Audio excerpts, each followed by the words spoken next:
Assalamualaikum warahmatullahi wabarakatuh. Saya Diana Amelia. Saya akan membahas penerapan teori manajemen strategis pada organisasi sektor publik. Video pembelajaran ini membahas urgensi penerapan manajemen strategis dalam organisasi sektor publik.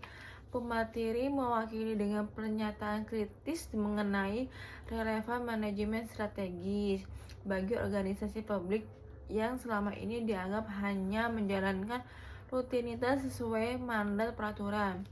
Dijelaskan bahwa manajemen strategis pada dasarnya merupakan proses perencanaan, implementasi, dan pengendalian strategi, sehingga dapat diterapkan tidak hanya organisasi swasta, tetapi juga pada organisasi sektor publik.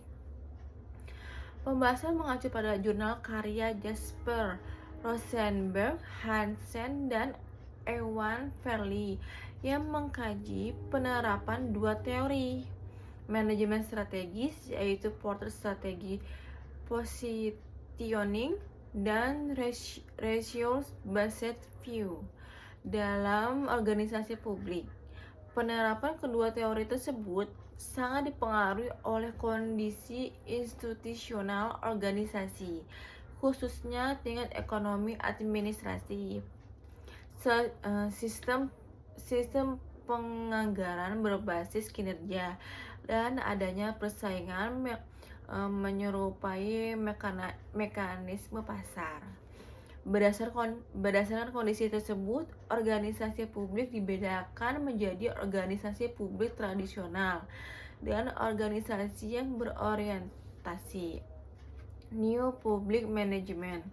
Organisasi publik tradisional umumnya memiliki otonom rendah, tidak menghadapi persaingan, serta anggaran yang tidak dikaitkan dengan kinerja, sehingga manajemen strategis kurang relevan. Sebaliknya, organisasi publik yang berorientasi NPM lebih memungkinkan menerapkan manajemen strategis karena memiliki keleluasan dalam pengelolaan organisasi, anggaran berbasis kinerja, dan unsur kompetensi. Teori Porter Strategic Positioning menekankan pada penentuan posisi organisasi dalam suatu industri untuk memperoleh keunggulan kompetitif melalui strategi generik, cost leadership, dan differentiation serta analisis five forces. Namun, teori ini relatif sulit diterapkan pada organisasi publik karena keterbatasan mandat, fokus pada kolaborasi, banyaknya pemangku kepentingan, dan ketidakbebasan memilih pasar atau pelanggan.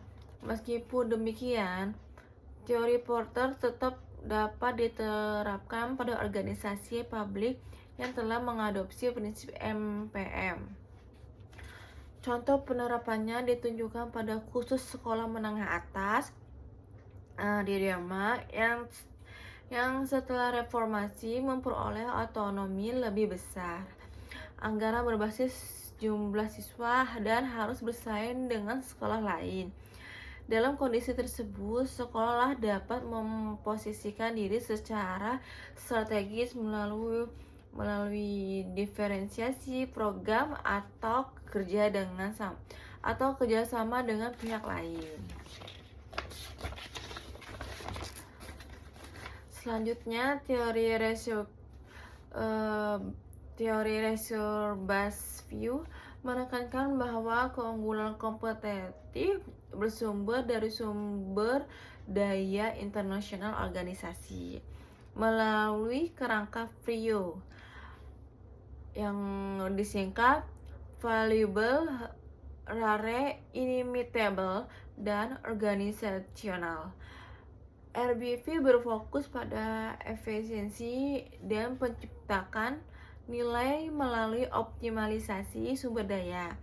Teori ini dinilai lebih sesuai untuk organisasi sektor publik karena sejalan dengan tujuan efisiensi dan meningkatkan kualitas layanan serta dapat diterapkan baik pada organisasi publik tradisional maupun MPM.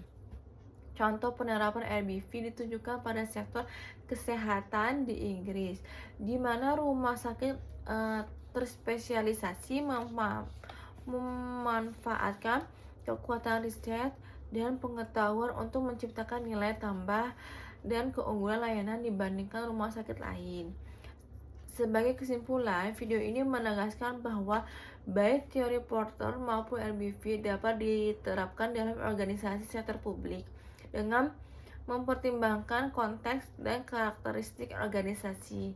Tidak ada satu pendekatan yang bersifat universal sehingga memilih strategi harus disesuaikan dengan kondisi organisasi, tingkat ekonomi, sistem penganggaran, dan lingkungan persaingan yang dihadapi. Terima kasih. Assalamualaikum warahmatullahi wabarakatuh.